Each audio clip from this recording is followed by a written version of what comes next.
మిత్రులారా, మనం రోజూ పూజలు చేస్తాం, గుళ్ళకు వెళ్తాం.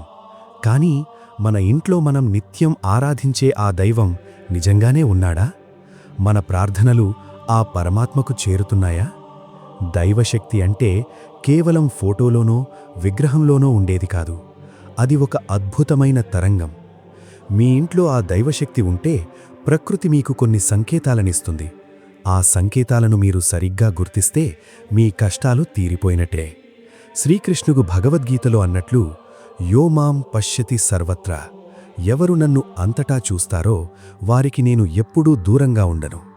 మీ ఇంట్లో సానుకూల శక్తి ఉన్నప్పుడు మీ శరీరానికి మనసుకి కొన్ని అనుభూతులు కలుగుతాయి. అవేంటో తెలిస్తే మీరు ఆశ్చర్యపోతారు.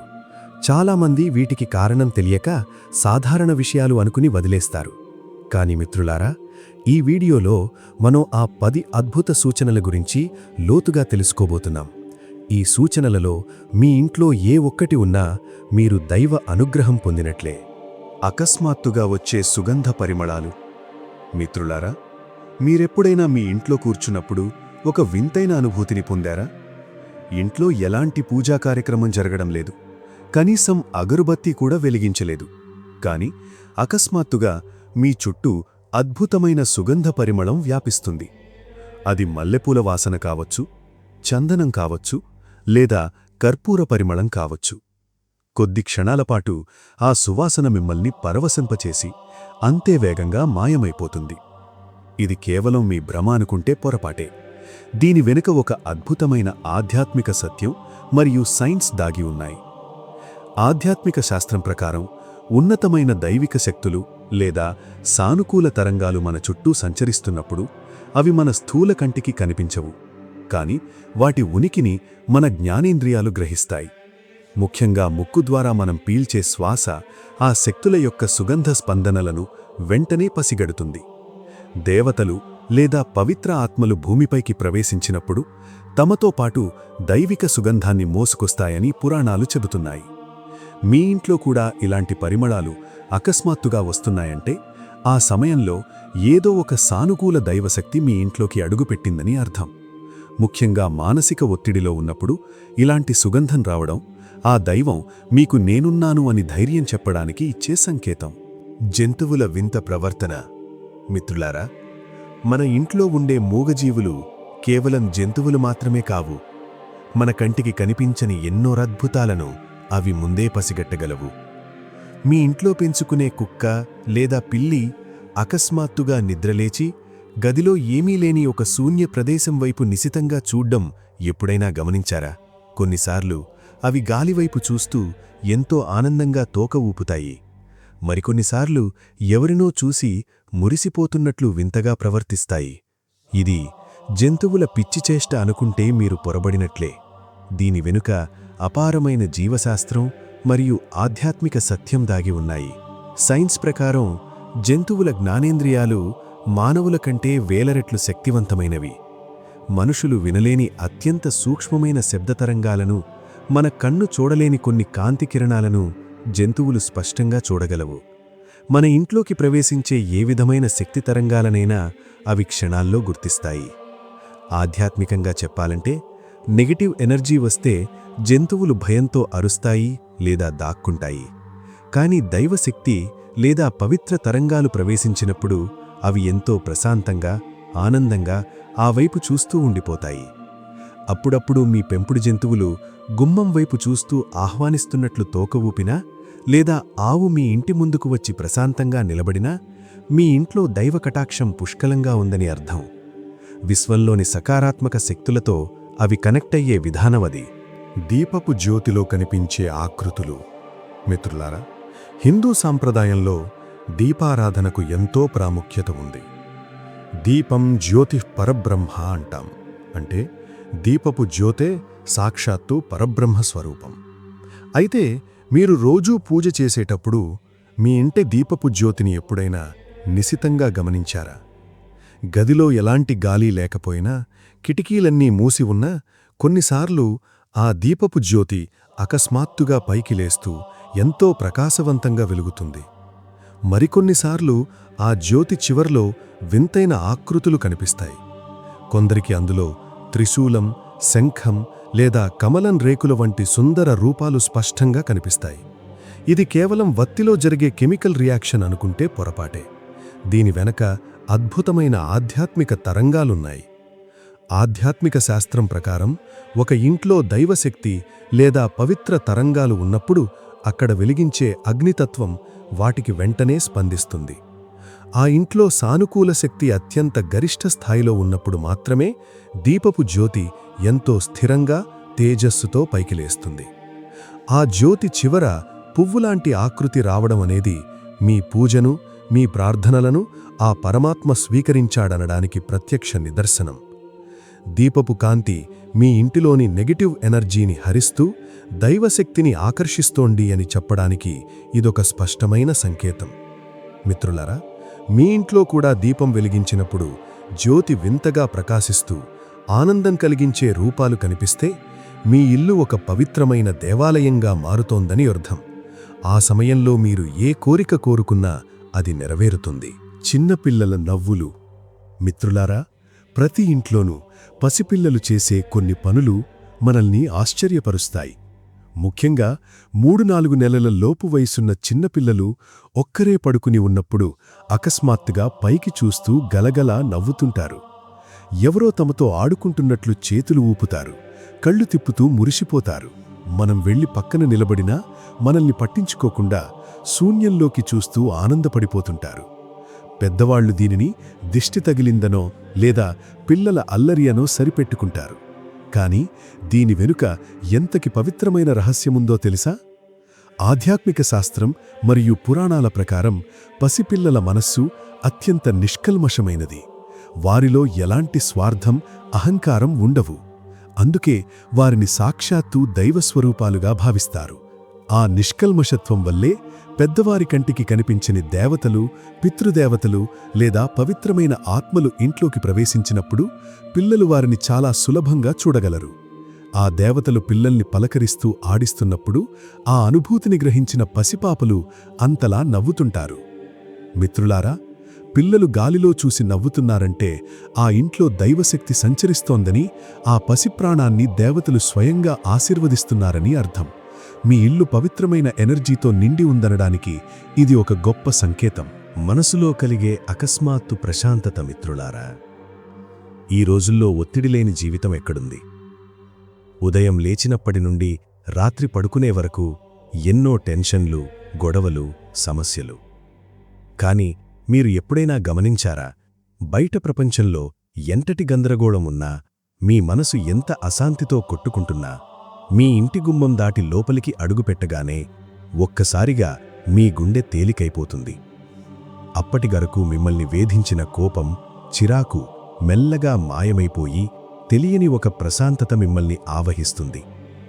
మీ ఇల్లు మీకొక సురక్షితమైన కవచంలా అనిపిస్తుంది. ఇది కేవలం ఒక అలసట తగ్గిపోవడం మాత్రమే అనుకుంటే పొరపాటే. దీని వెనుక మీ ఇంట్లో ఉన్న దైవశక్తి క్షేత్రముంది. ఆధ్యాత్మిక శాస్త్రం ప్రకారం ప్రతి ఇంటికి ఒక స్వంత శక్తి క్షేత్రం ఉంటుంది. ఏ ఇంట్లో అయితే నిత్యం దైవనామస్మరణ, పూజలు జరుగుతాయో అక్కడ అత్యంత బలమైన సానుకూల తరంగాలు స్థిరపడతాయి. ఈ తరంగాలు బయట నుండి మనం మోసుకొచ్చే నెగటివ్ ఎనర్జీని, మానసిక ఒత్తిడిని క్షణాల్లో క్లియర్ చేస్తాయి. ఒక దేవాలయానికి వెళ్ళినప్పుడు మనకెలాంటి మనశ్శాంతి కలుగుతుందో సరిగ్గా అలాంటి శాంతే మీ స్వగృహంలోనే లభిస్తోందంటే మీ ఇల్లు ఒక పవిత్ర క్షేత్రంగా మారిందని అర్థం. మిత్రులారా, ఒకవేళ మీ ఇంటికి వచ్చే బంధువులు లేదా స్నేహితులు కూడా మీ ఇంటిలోకి వస్తే చాలా ప్రశాంతంగా ఉంటుంది లేదా ఇక్కడే కాసేపు ప్రశాంతంగా కూర్చోవాలనిపిస్తుంది అని చెబుతుంటే మీ ఇంట్లో దైవశక్తి సజీవంగా ఉందని చెప్పడానికి ఇది నిజమైన సంకేతం. నిరంతరం వినబడే దైవికనాదాలు. మిత్రులారా, ఒక్కోసారి అర్ధరాత్రివేళ లేదా తెల్లవారుజామున ఇల్లంతా నిశ్శబ్దంగా ఉన్నప్పుడు మీకొక వింత అనుభవం ఎదురైందా?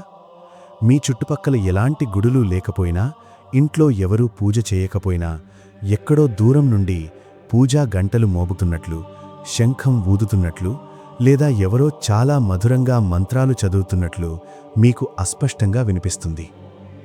కళ్ళు తెరిచి చూస్తే చుట్టూ అంతా నిశ్శబ్దం. ఇదంతా నా చెవుల భ్రమ అనుకొని చాలామంది దీనిని వదిలేస్తారు. కానీ దీని వెనుక అద్భుతమైన ఆధ్యాత్మిక తరంగాలున్నాయి. ఆధ్యాత్మిక శాస్త్రం ప్రకారం ఈ సృష్టి మొత్తం కొన్ని శబ్ద తరంగాలతో నిర్మితమైంది. ఏ ఇంట్లో అయితే దైవశక్తి అధికంగా ఉంటుందో అక్కడ విశ్వంలోని అత్యంత పవిత్రమైన తరంగాలు స్థిరపడతాయి. మన మనస్సు ప్రశాంతంగా ధ్యానస్థితిలో ఉన్నప్పుడు, ముఖ్యంగా బ్రహ్మముహూర్తంలో లేదా నిద్రపోయే ముందు మన మెదడు ఈ సూక్ష్మ తరంగాలను గ్రహించగలుగుతుంది. పురాణాల ప్రకారం పవిత్రమైన దేవతలు లేదా సిద్ధపురుషులు మన ఇళ్లను సందర్శించినప్పుడు లేదా మనల్ని రక్షించడానికి వచ్చినప్పుడు వారి ఉనికి ఇలాంటి నాదాల రూపంలో మనకు అనుభవంలోకి వస్తుంది. మిత్రులారా, మీ ఇంట్లో కూడా ఎప్పుడైనా ఇలాంటి దైవిక శబ్దాలు వినిపిస్తే ఆ క్షణంలో మీ ఇల్లు దైవశక్తితో అనుసంధానమైందని అర్థం. ఇది మీ ప్రార్థనలు ఆలకించబడుతున్నాయనడానికి ఒక స్పష్టమైన సంకేతం. ఆ సమయంలో మనసులో దేవుణ్ణి స్మరిస్తే ఎంతో మంచి జరుగుతుంది. కలలో దైవదర్శనం. మిత్రులారా, రోజంతా కష్టపడి రాత్రి పడుకున్నాక మనకు ఎన్నో కలలు వస్తాయి. వాటిలో కొన్ని మనం చూసినవి, ఆలోచించినవి అయితే మరికొన్ని మాత్రం మన ఊహకు కూడా అందని విధంగా ఉంటాయి. మీరెప్పుడైనా గమనించారా? మీ కలలోకి అకస్మాత్తుగా ఏదైనా పురాతన దేవాలయం రావడం లేదా మీ ఇష్టదైవం, కులదైవం ప్రత్యక్షమవ్వడం జరిగిందా? కొన్నిసార్లు ఆ దేవుడు మీతో మాట్లాడుతున్నట్లు లేదా మీకు ఏదో ఒక వస్తువును ఇస్తున్నట్లు చాలా స్పష్టమైన కలలు వస్తుంటాయి. ఉదయం లేచినా ఆ కల మీ మనస్సులో ఎంతో స్పష్టంగా గుర్తుండిపోతుంది. దీనిని కేవలం ఒక సాధారణ కల అనుకుని కొట్టిపారేయకండి. దీని వెనుక దైవశక్తి యొక్క బలమైన సంకేతం దాగి ఉంది. ఆధ్యాత్మికంగా మరియు మనస్తత్వశాస్త్రపరంగా చెప్పాలంటే, మనం నిద్రిస్తున్నప్పుడు మన జాగ్రత్తావస్థ నిష్క్రియమవుతుంది. ఆ సమయంలో మన అంతర్మనస్సు లేదా సబ్కాన్షియస్ మైండ్ విశ్వంలోని తరంగాలకు అత్యంత సులువుగా కనెక్ట్ అవుతుంది. మీ ఇంట్లో దైవశక్తి బలంగా ఉన్నప్పుడు ఆ శక్తి మీ అంతర్మనస్సు ద్వారా మిమ్మల్ని సంప్రదించడానికి ప్రయత్నిస్తుంది. కలలో దైవదర్శనం జరగడం లేదా పవిత్రమైన గంగానది, వెలిగే దీపాలు కనిపించడం మీ ఇంట్లోని సాకారాత్మక ఎనర్జీకి ఒక ప్రత్యక్ష నిదర్శనం. ఆ దైవ తరంగాలు మిమ్మల్ని నిరంతరం గమనిస్తున్నాయనడానికి ఇది ఒక గొప్ప సంకేతం. అనుకోకుండా ఆగిపోయే ప్రమాదాలు. మిత్రులారా, మీ జీవితంలో ఎప్పుడైనా ఇలా జరిగిందా? మీరు రోడ్డు దాటుతుండగా క్షణంలో ఒక పెద్ద ప్రమాదం తప్పిపోతుంది. లేదా ఇంట్లో ఏదో భారీ వస్తువు కింద పడబోయి ఆఖరి సెకనులో విచిత్రంగా పక్కకు తప్పుకుంటారు. ఆ క్షణం మీ ఒళ్ళు గగురు పొడుస్తుంది, గుండె ఆగిపోయినంత పనవుతుంది. అసలు ఆ ప్రమాదం నుండి నేను ఎలా బయటపడ్డానో నాకే తెలియదు అని మీరే ఆశ్చర్యపోతారు. నా అదృష్టం బాగుండి బతికిపోయాను అని చాలామంది దీనిని సాధారణ విషయంగా అనుకుంటారు. కానీ నిజానికి అది కేవలం అదృష్టం కాదు. మీ ఇంట్లో ఉన్న దైవశక్తి మిమ్మల్ని కాపాడటానికి చాచిన అదృశ్య హస్తం. ఆధ్యాత్మిక శాస్త్రం ప్రకారం ప్రతి మనిషి చుట్టూ ఒక శక్తివలయం ఉంటుంది. ఏ ఇంట్లో అయితే నిత్యం పూజలు, సానుకూల ప్రార్థనలు జరుగుతాయో ఆ ఇంట్లో నివసించే వ్యక్తుల శక్తివలయం అత్యంత బలమైన దైవ కవచంగా మారుతుంది. దీనినే మనం రక్షా కవచం అంటాం. ఈ రక్షణ కేవలం ఇంట్లోనే కాదు, మీరు ఇల్లు దాటి బయటకు వెళ్ళినప్పుడు కూడా మీ వెంటే నడుస్తుంది. అనుకోకుండా ఆగిపోయే ప్రమాదాలు, ఆఖరి నిమిషంలో మన ఆలోచన మారి వేరే మార్గంలో వెళ్లడం ద్వారా పెద్ద విపత్తుల నుండి తప్పించుకోవడం, ఇవన్నీ మీ ఇంట్లోని దైవశక్తి మిమ్మల్ని నిరంతరం గమనిస్తూ కాపాడుతోందని చెప్పడానికి అత్యంత బలమైన ఆధారాలు. మిత్రులారా, విధి రాయబోయే కొన్ని తలరాతలను కూడా దైవ అనుగ్రహం మార్చగలదు. మీ జీవితంలో కూడా ఇలాంటి త్రుటిలో తప్పిన ప్రమాదాలు జరిగాయంటే సాక్షాత్తు ఆ భగవంతుడే మిమ్మల్ని తన గుండెలకు హత్తుకొని కాపాడాడని నమ్మండి. ఇంట్లోని మొక్కల ఎదుగుదల. మిత్రులారా, సృష్టిలో మనుష్యులు, జంతువుల కంటే ప్రకృతి చాలా వేగంగా స్పందిస్తుంది. ముఖ్యంగా మన ఇంట్లో ఉండే చెట్లు, మొక్కలకు మన చుట్టూ ఉన్న శక్తి తరంగాలను గ్రహించే అద్భుతమైన శక్తి ఉంది. మీరు ఎప్పుడైనా గమనించారా? కొన్ని ఇళ్లలో మొక్కలు ఎంత నీరు పోసినా, ఎంత జాగ్రత్తగా చూసుకున్నా ఎండిపోతుంటాయి. కానీ మరికొన్ని ఇళ్లలో తక్కువ సంరక్షణ ఉన్నప్పటికీ మొక్కలు ఎంతో పచ్చగా, విపరీతమైన కాంతితో కళకళలాడుతుంటాయి. ముఖ్యంగా హిందూ ఇళ్లలో దేవతా స్వరూపంగా భావించే తులసి మొక్కను గమనించండి. ఏ ఇంట్లో అయితే దైవశక్తి నిరంతరం ప్రవహిస్తుందో అక్కడ తులసికోట అస్సలు వాడిపోదు. శాస్త్రీయంగా కూడా నిరూపితమైన విషయమేంటంటే మొక్కలు కేవలం సూర్యరశ్మిని, నీటిని మాత్రమే కాదు, వాటి చుట్టూ ఉండే మానసిక తరంగాలను కూడా స్వీకరిస్తాయి.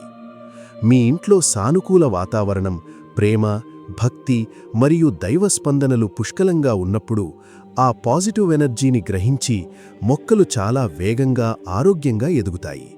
అందుకే తులసి మొక్క నిరంతరం పచ్చగా ఉండటం, అనుకోకుండా మీ ఇంట్లో మల్లెలు లేదా ఇతర పూల మొక్కలు విపరీతంగా పూయడం ఆ ఇంట్లో లక్ష్మీదేవి కటాక్షం మరియు దైవ అనుగ్రహం ఉందనడానికి ప్రకృతి ఇచ్చే ప్రత్యక్ష సాక్ష్యాలు.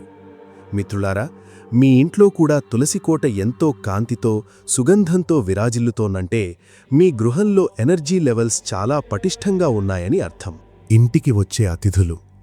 మిత్రులారా, సనాతన ధర్మంలో ఒక అద్భుతమైన మాట ఉంది. అతిథి దేవో భవ. అంటే మన ఇంటికి వచ్చే అతిథి సాక్షాత్తు దైవ స్వరూపంతో సమానం. అయితే మీరెప్పుడైనా గమనించారా, కొన్ని ఇళ్లకు అసలు చుట్టాలు లేదా అతిథులు రావడానికి ఇష్టపడరు. కాని మరికొన్ని ఇళ్లకు మాత్రం ఎప్పుడూ ఎవరో ఒకరు వస్తూనే ఉంటారు. ముఖ్యంగా మంచి మనస్సున్న వ్యక్తులు, నిస్వార్థమైన సాధువులు లేదా పాజిటివ్ ఎనర్జీ ఉన్న వ్యక్తులు అకస్మాత్తుగా మీ ఇంటికి రావడం ఎప్పుడైనా జరిగిందా? వారు వచ్చినప్పుడు మీ ఇంట్లో ఎలాంటి గొడవలు జరగవు, సరే కదా. వారు ఉన్నంతసేపు ఇల్లంతా ఏదో పండగ వాతావరణంలా మెరిసిపోతుంది. ఇది కేవలం ఒక యాదృచ్ఛికం అనుకుంటే పొరపాటే. ఆధ్యాత్మిక విశ్వాసాల ప్రకారం ఉన్నతమైన ఆత్మలు లేదా దైవ శక్తులు ఎల్లప్పుడూ సానుకూల వాతావరణం ఉన్న చోటికే ఆకర్షించబడతాయి. మీ ఇంట్లో దైవశక్తి బలంగా ఉన్నప్పుడు ఆ తరంగాలు ప్రకృతిలో ఉన్న ఇతర సానుకూల వ్యక్తులను మీ ఇంటివైపు లాగుతాయి. ఒక్కోసారి మనం తీవ్రమైన సమస్యల్లో ఉన్నప్పుడు మనకస్సలు పరిచయం లేని ఒక వ్యక్తి రూపంలో లేదా ఒక సాధువు రూపంలో దేవుడే మన ఇంటి గుమ్మం తొక్కుతాడు. వారు చెప్పే ఒక చిన్న మాట లేదా వారు మన ఇంట్లో ప్రశాంతంగా తాగే ఒక గ్లాసు మంచినీళ్లు కూడా మన ఇంట్లోని ఎన్నో దోషాలను, నెగటివ్ ఎనర్జీలను క్షణాల్లో దూరం చేస్తుంది. మిత్రులారా, మీ ఇంటికి వచ్చేవారు మీ ఇంట్లో అడుగుపెట్టగానే ఏదో తెలియని మనశ్శాంతి కలుగుతుందండి అని మనస్ఫూర్తిగా చెబితే మీ గృహంలో దైవత్వం తాండవిస్తోందని చెప్పడానికి ఇది ఒక సంకేతం. మీ ఇల్లు దేవతల నివాస యోగ్యంగా మారిందని అర్థం. మిత్రులారా, ఇప్పటివరకు మనం ఇంట్లో దైవశక్తి ఉంటే కనిపించే అద్భుతమైన సంకేతాల గురించి తెలుసుకున్నాం. కానీ కొందరి ఇళ్లల్లో ఒకప్పుడు ఎంతో ప్రశాంతత ఉండేది. కానీ కాలక్రమేణా ఆ ప్రశాంతత మాయమైపోయి నిత్యం గొడవలు, అశాంతి చోటు చేసుకుంటాయి. అసలు మనకు తెలియకుండానే మనం చేసే కొన్ని చిన్న తప్పుల వల్ల ఆ దైవశక్తి మన ఇంటి నుండి వెళ్ళిపోతుందా? అవును. సానుకూల శక్తిని సంపాదించడం ఎంత కష్టమో దాన్ని కోల్పోవడం అంత సులభం. మన రోజువారీ అలవాట్లలో చేసే కొన్ని పొరపాట్లు ఇంట్లోని దైవతరంగాలను పూర్తిగా హరించివేస్తాయి. దైవశక్తిని దూరం చేసే మొదటి తప్పు గృహ కలహాలు, ఇంటి గొడవలు. ఏ ఇంట్లో అయితే భార్యాభర్తలు లేదా కుటుంబ సభ్యులు నిత్యం కోపంతో ఊగిపోతూ ఒకరినొకరు దూషించుకుంటారో అక్కడ ఎంత పెద్ద పూజలు చేసినా దైవశక్తి నిలవదు. కోపం మరియు ద్వేషం ఉన్నచోట నెగటివ్ ఎనర్జీ చాలా వేగంగా వ్యాపిస్తుంది. రెండవది అపరిశుభ్రత మరియు చీకటి. సాయంత్రం వేళల్లో ఇల్లంతా చీకటిగా ఉంచడం, మూలల్లో బూజు పట్టడం, విరిగిన వస్తువులను లేదా పనిచెయ్యని గడియారాలను ఇంట్లో ఉంచడం వల్ల సానుకూల శక్తి క్షీణిస్తుంది. లక్ష్మీదేవి ఎప్పుడూ కాంతి, పరిశుభ్రత ఉన్న చోటనే నివసిస్తుంది. మిత్రులారా, మనం వాడే మాటలు కూడా ఎనర్జీ తరంగాలే. ఇంట్లో నిత్యం నెగటివ్ పదాలు మాట్లాడడం, ఇతరులను నిందించడం వల్ల ఆ ఇల్లు దైవత్వానికి దూరమవుతుంది. దైవశక్తి ఒక ప్రవాహం లాంటిది. మనం దానికి అడ్డుకట్ట వేస్తే అది మనల్ని విడిచి వెళ్ళిపోతుంది. మిత్రులారా, మన ఇంట్లో దైవశక్తి తగ్గటానికి గల కారణాలను తెలుసుకున్నాం కదా. మరి పోయిన ఆ సానుకూల శక్తిని మళ్ళీ ఎలా తిరిగి తెచ్చుకోవాలి? మన ఇంటిని ఒక దివ్యమైన దేవాలయంగా ఎలా మార్చుకోవాలి? దీనికోసం మనం వేల రూపాయలు ఖర్చు పెట్టాల్సిన అవసరం లేదు. మన సనాతన ధర్మంలో చెప్పబడిన కొన్ని అత్యంత సులువైన శాస్త్రీయమైన పరిహారాలు పాటిస్తే చాలు. ఇంట్లోకి దైవశక్తిని అయస్కాంతంలా ఆకర్షించే ఆ రహస్యాలేంటో ఇప్పుడు తెలుసుకుందాం. మొదటిది రాతి ఉప్పు పరిహారం. ఉప్పుకు నెగటివ్ ఎనర్జీని లాగేసుకునే అద్భుతమైన గుణం ఉంది. వారానికి ఒకసారి ఇల్లు తుడిచే నీటిలో కొద్దిగా రాతి ఉప్పు వేసి తొడవడం వల్ల ఇంట్లోని చెడు శక్తులు నశిస్తాయి. రెండవది సహజ సిద్ధమైన ధూపం.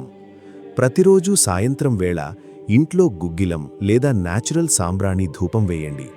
ఈ పొగ ఇల్లంతా వ్యాపించినప్పుడు గాలి శుద్ధవడమే కాదు, నెగటివ్ ఎనర్జీ క్షణాల్లో పారిపోయి దైవశక్తులు మీ ఇంటికి ఆకర్షించబడతాయి. మూడవది మంత్ర తరంగాలు. ఉదయం లేదా సాయంత్రం వేళల్లో ఇంట్లో లలితా సహస్రనామం, విష్ణు సహస్రనామం లేదా కనీసం గాయత్రీ మంత్రం వినిపించేలా ప్లే చేయండి. శబ్ద తరంగాలకు మనస్సును, వాతావరణాన్ని మార్చే అద్భుతమైన శక్తి ఉంది. మిత్రులారా, ఇంటి గుమ్మం వద్ద నిత్యం దీపం వెలిగించడం, గుమ్మానికి పసుపు రాసి కుంకుమ పెట్టడం వల్ల కూడా లక్ష్మీదేవి మీ ఇంట్లోనే స్థిరనివాసం ఏర్పరచుకుంటుంది. ఈ చిన్న మార్పులు మీ ఇంట్లో తెచ్చే అద్భుతమైన శాంతిని మీరే స్వయంగా అనుభవి చెందుతారు. మిత్రులారా, మనం ఈ వీడియోలో ఇంట్లో దైవశక్తి ఉంటే కనిపించే ఎన్నో అద్భుతమైన సంకేతాల గురించి, వాటిని ఆకర్షించే పరిహారాల గురించి మాట్లాడుకున్నాం. అయితే ఇక్కడ మనం ఒక ముఖ్యమైన విషయాన్ని గుర్తుంచుకోవాలి. ఆధ్యాత్మికతకు మరియు మూఢనమ్మకానికి మధ్య ఒక సన్నటి గీత ఉంటుంది. ఆ గీతను దాటితే ప్రశాంతతను ఇచ్చే భక్తి కాస్త మనశ్శాంతిని హరించే భయంగా మారిపోతుంది. అసలు నిజమైన విశ్వాసానికి, మూఢనమ్మకానికి ఉన్న తేడా ఏంటి? మనం దైవశక్తిని ఎలా అర్థం చేసుకోవాలి? నిజమైన విశ్వాసం మనకు ధైర్యాన్నిస్తుంది, మనలో సానుకూల దృక్పథాన్ని నింపుతుంది, ప్రకృతిలోని ప్రతి సంకేతాన్ని శాస్త్రీయంగా, ప్రశాంతంగా ఆలోచించేలా చేస్తుంది. కాని మూఢనమ్మకం మనలో భయాన్ని, ఆందోళనను కరిగిస్తుంది. ఉదాహరణకు, ఇంట్లో తులసి మొక్క ఎండిపోతే దానికి నీరు సరిపోలేదనో లేదా ఎండ తగలడం లేదనో ఆలోచించి జాగ్రత్తలు తీసుకోవడం శాస్త్రీయమైన విశ్వాసం. అలా కాకుండా, తులసి ఎండిపోయింది, నా ఇంట్లో ఏదో అరిష్టం జరగబోతోంది అని భయపడిపోవడం మూఢనమ్మకం. దైవశక్తి మనల్ని ఎప్పుడూ భయపెట్టదు, అది కేవలం మనల్ని రక్షిస్తుంది. మిత్రులారా, పరిహారాలు అనేవి మన ఇంట్లోని వాతావరణాన్ని, మన మనస్సును సానుకూలంగా మార్చుకోవడానికి చేసే చిన్న ప్రయత్నాలు మాత్రమే. మన కర్మ సరిగ్గా లేనప్పుడు కేవలం పరిహారాలు మాత్రమే మనల్ని కాపాడలేవు. మనం ఇతరులకు మంచి చేయాలనే తపన, నిష్కల్మషమైన మనస్సు ఉన్నప్పుడే దైవశక్తి మనల్ని వెదుక్కుంటూ వస్తుంది. భగవంతుడు మనల్ని పరీక్షించడు, భయపెట్టడు. ఆయన మనకు ఎల్లప్పుడూ తోడుండే ఒక మహాశక్తి. మిత్రులారా, మనం ఈ అద్భుతమైన ప్రయాణం ముగింపుకు చేరుకున్నాం. ఇంట్లో వచ్చే సుగంధ పరిమళాల నుండి, జంతువుల వింత ప్రవర్తన, దీపపు జ్యోతిలోని ఆకృతులు మరియు మనసులో కలిగే ప్రశాంతత వరకు మన ఇంట్లో దైవశక్తి ఉంటే కనిపించే ఆ 10 అద్భుత సూచనలను ఈ వీడియోలో ఎంతో వివరంగా తెలుసుకున్నాం. కానీ ఈ వీడియో అంతటితో అయిపోయిందా? దైవశక్తి అంటే కేవలం మన ఇంటి 4 గోడల మధ్యే ఉండిపోయేదా? కాదు. దైవశక్తి అనేది ఒక బాహ్య వస్తువు కాదు. మన సనాతన ధర్మం చెప్పే పరమసత్యం ఒక్కటే, అదే అహం బ్రహ్మాస్మి. అంటే నీవు వెతుకుతున్న ఆ పరమాత్మ నీలోనే ఉన్నాడు. మన ఇల్లు ఒక దేవాలయం లాంటిదైతే, మన శరీరం ఆ దేవుడు కొలువైన గర్భాలయం. మనం నివసించే ఇంట్లో సానుకూల శక్తులు, దైవ తరంగాలు పెరగాలి అంటే మొదట మన మనస్సు ప్రశాంతంగా, పవిత్రంగా ఉండాలి. ఎప్పుడైతే మనలో కోపం, అసూయ, స్వార్థం తగ్గి కరుణ, ప్రేమ, సహాయం చేసే గుణం పెరుగుతాయో అప్పుడు మనకు తెలియకుండానే మన ఇల్లు దైవత్వంతో నిండిపోతుంది. మనం చేసే ప్రతి మంచి పనిలోనూ, మనం పలికే ప్రతి సత్యంలోనూ ఆ భగవంతుడు నివసిస్తాడు. దైవ అనుగ్రహం కోసం మనం ఎక్కడికో వెళ్లాల్సిన అవసరం లేదు. మన ప్రవర్తనను మార్చుకుంటే ఆ శక్తే మన వెనుక నడుస్తుంది. మిత్రులారా, ఈ వీడియో యొక్క అసలు ఉద్దేశ్యం కేవలం కొన్ని సంకేతాలను చెప్పడం మాత్రమే కాదు, మీలో ఒక ఆశను, ధైర్యాన్ని మరియు పాజిటివ్ ఎనర్జీని నింపడం. ఏ రోజైతే మీరు మీ ఇంటిని, మీ కుటుంబాన్ని ప్రేమతో చూసుకుంటారో ఆ రోజే మీ ఇంట్లో దైవశక్తి శాశ్వతంగా స్థిరపడిపోతుంది. ఈ సంకేతాలలో మీ ఇంట్లో ఏ సంకేతాలు కనిపించాయో కింద కామెంట్ చేయండి. అలాగే ఈ అద్భుతమైన వీడియోను మీ ఆత్మీయులకు షేర్ చేసి వారి ఇళ్లలో కూడా దైవత్వాన్ని నింపండి. ఇంతగా ఆదరించినందుకు మీ అందరికీ నా హృదయపూర్వక ధన్యవాదాలు. వచ్చే సరికొత్త వీడియోలో మరో అద్భుతమైన అంశంతో మళ్ళీ కలుద్దాం. జై శ్రీకృష్ణ, జై హింద్.